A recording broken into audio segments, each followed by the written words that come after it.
আসসালামু আলাইকুম। কালেমা তাইবা হইতে পড়াইতেছে 10। হযরত আব্দুল্লাহ ইবনে ওমর রাদিয়াল্লাহু হইতে বর্ণিত আছে যে রাসূলুল্লাহ সাল্লাল্লাহু আলাইহি ওয়াসাল্লাম ইরশাদ করিয়াছেন, হযরত নূহ আলাইহিস সালাম নিজের ছেলেকে যে উপদেশ দিয়াছিলেন, আমি কি তোমাদেরকে তা বলিব না? সাহাবারা রাদিয়াল্লাহু তাআলা আনহুম আরজ করিলেন, অবশ্যই বলুন।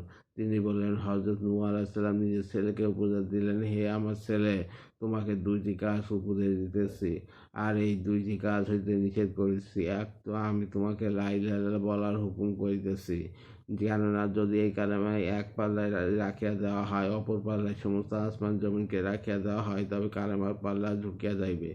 আর যদি সমস্ত আসমান জমিনে একটি বৃত্তে পরিণত হইয়া যায়, তবু এই কালেমা সেই বৃত্তকে ভাঙিয়া আল্লাহ তাআলার নিকট পৌঁছাইয়া যাইবে। দ্বিতীয় জীবন যার হুকুম করিতেছে তা এই যে, সুবহানাল্লাহিল আযীম ওয়া বিহামদিহি পড়া, কেননা উহা সমস্ত সৃষ্টির ইবাদত। ইহার বরকতে সমস্ত সৃষ্টিকে রিজিক দেওয়া হয়। আর আমি তোমাকে দুইটি কাজ, শিরক ও অহংকার হইতে নিষেধ করিতেছি, কেননা এই দুইটি গুনাহ বান্দাকে আল্লাহ তাআলা হইতে দূরে সরিয়া দেয়। বাজ্জার মাজামা উল জাওয়ায়েদ।